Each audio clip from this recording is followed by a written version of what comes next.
हथियारबंद आतंकवादियों से सीमा पर हमारी सेना लड़ रही है, लेकिन अब मोबाइल और क्रिप्टो से भी साजिश रची जा रही है।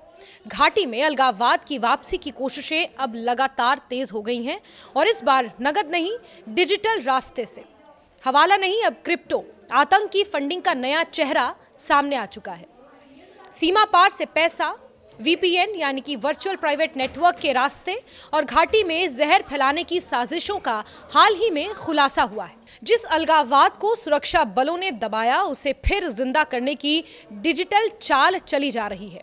पिछले कुछ सालों में जम्मू कश्मीर में हालात में बड़ा बदलाव देखने को मिला है। अलगाववाद, पत्थरबाजी और खुले तौर पर भारत विरोधी गतिविधियों में काफी हद तक कमी आई है। सुरक्षा बलों की सख्त कार्रवाई, कानूनी कदमों और प्रशासनिक सुधारों के कारण घाटी में शांति धीरे धीरे लौटती दिख रही थी। लेकिन सुरक्षा एजेंसियों ने एक नई और खतरनाक साजिश का खुलासा हाल ही में किया है, जो ये बताती है कि अलगाववादी ताकतें पूरी तरह अभी खत्म नहीं हुई हैं, बल्कि उन्होंने अपने तरीके जरूर बदल लिए हैं। इस बार बंदूक या पारंपरिक हवाला नहीं, बल्कि क्रिप्टो करेंसी और डिजिटल नेटवर्क के जरिए घाटी में अशांति फैलाने की कोशिशें की जा रही हैं। इस पूरे मामले की जड़ विदेशी फंडिंग में छिपी है। पहले पाकिस्तान और अन्य देशों से पैसा पारंपरिक हवाला नेटवर्क के जरिए जम्मू कश्मीर पहुंचाया जाता था। इसमें एजेंट, कैश ट्रांसफर और सीमा पार संपर्क शामिल होते थे। लेकिन सुरक्षा एजेंसियों की सख्ती और हवाला नेटवर्क पर लगातार कार्रवाई के बाद ये रास्ता काफी हद तक बंद हो गया। इसी के बाद अलगाववादी और आतंकी नेटवर्क ने तकनीक का सहारा लिया और क्रिप्टो हवाला सिस्टम को अपनाया। सुरक्षा एजेंसियों की जांच में सामने आया है कि अब विदेशी हैंडलर्स चीन, मलेशिया, म्यांमार और कंबोडिया जैसे देशों से घाटी में फंड भेज रहे हैं। इसके लिए वो स्थानीय लोगों को निजी क्रिप्टो वॉलेट बनाने के निर्देश देते हैं। ये वॉलेट इस तरह बनाए जाते हैं कि उनमें किसी तरह की पहचान सत्यापन यानी कोई KYC की जरूरत नहीं होती। पहचान छुपाने के लिए वीपीएन यानी कि वर्चुअल प्राइवेट नेटवर्क का इस्तेमाल किया जाता है, जिससे ये पता लगाना मुश्किल हो जाता है कि ट्रांजैक्शन कहां से और किसने किया। जम्मू कश्मीर पुलिस और केंद्रीय एजेंसियों को तब शक हुआ जब घाटी में अचानक क्रिप्टो वॉलेट रजिस्ट्रेशन के मामले तेजी से बढ़ने लगे। जांच में यह भी सामने आया कि वीपीएन का इस्तेमाल सिर्फ सामान्य इंटरनेट प्राइवेसी के लिए नहीं, बल्कि कानून से बचने के लिए किया जा रहा था। इसी वजह से घाटी में वीपीएन के इस्तेमाल पर पहले ही रोक लगाई जा चुकी है, क्योंकि ये आतंकियों और अलगाववादियों के लिए पकड़े जाने से बचने का आसान जरिया बन चुका था। इस क्रिप्टो हवाला सिस्टम का तरीका बेहद चालाक और खतरनाक है। विदेशी हैंडलर सीधे स्थानीय व्यक्ति के प्राइवेट क्रिप्टो वॉलेट में डिजिटल करेंसी भेज देता है। इसमें किसी बैंक या रेगुलेटेड फाइनेंशियल संस्था की कोई भूमिका नहीं होती। जैसे ही पैसा वॉलेट में पहुंचता है, वो पूरी तरह लोकल कंट्रोल में आ जाता है।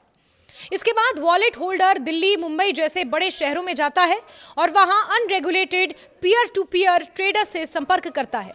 तय रेट पर क्रिप्टो बेचकर वो पैसा कैश में बदल लेता है। इस प्रक्रिया का सबसे खतरनाक पहलू ये है कि विदेशी पैसा बिना किसी डिजिटल ट्रेल के नगद रूप में लोकल इकोनॉमी में शामिल हो जाता है। यही कैश फिर अलगाववादी गतिविधियों, राष्ट्र विरोधी प्रचार, युवाओं को भड़काने और आतंकी नेटवर्क को दोबारा सक्रिय करने में इस्तेमाल किया जाता है। अधिकारियों का कहना है कि इस पैसे का मकसद घाटी में उस माहौल को फिर से पैदा करना है जिसे पुलिस और सुरक्षा एजेंसियों ने काफी हद तक खत्म कर दिया है। जांच में यह भी सामने आया है कि इस पूरे नेटवर्क की रीढ़ म्यूल अकाउंट्स है। म्यूल अकाउंट ऐसे बैंक या डिजिटल अकाउंट होते हैं जिन्हें पैसा घुमाने के लिए इस्तेमाल किया जाता है। ये अकाउंट आम लोगों के नाम पर होते हैं, जिन्हें कमीशन का लालच देकर शामिल किया जाता है। उन्हें भरोसा दिलाया जाता है कि ये काम पूरी तरह सुरक्षित है और किसी तरह का खतरा नहीं है। कई मामलों में अकाउंट होल्डर अपने बैंक अकाउंट्स की पूरी जानकारी, यहां तक कि नेट बैंकिंग यूजर नेम और पासवर्ड भी स्कैमर्स को सौंप देते हैं। इस नेटवर्क को चलाने के लिए एक पूरा कमीशन सिस्टम बनाया गया है। हर ट्रांजैक्शन पर म्यूल अकाउंट होल्डर को 0.8 से 1.8% तक कमीशन दिया जाता है। इस तरह छोटे छोटे ट्रांजैक्शंस को कई लेयर में बांटकर सिस्टम को इतना जटिल बना दिया जाता है कि पैसा ट्रेस करना बेहद मुश्किल हो जाता है। यही वजह है कि सुरक्षा एजेंसियां इस खुलासे को बेहद गंभीर मान रही हैं। इस साजिश का सबसे चिंताजनक पहलू यह है कि इसका मकसद सिर्फ पैसा भेजना नहीं, बल्कि घाटी में अलगाववादी सोच को फिर से जिंदा करना है। अधिकारियों के मुताबिक इन फंड्स का इस्तेमाल भारत विरोधी बयानबाजी, सोशल मीडिया प्रोपेगेंडा और युवाओं को भड़काने के लिए किया जा रहा है। ये उस दौर की वापसी की कोशिश है जब घाटी में पत्थरबाजी, हड़तालें और खुले तौर पर राष्ट्र विरोधी नारे आम बात थी। इस खुलासे के बाद सुरक्षा एजेंसियां हाई अलर्ट पर हैं। जम्मू कश्मीर पुलिस, खुफिया एजेंसियों और केंद्रीय संस्थान मिलकर इस पूरे नेटवर्क की परतें खोलने में जुटे हैं।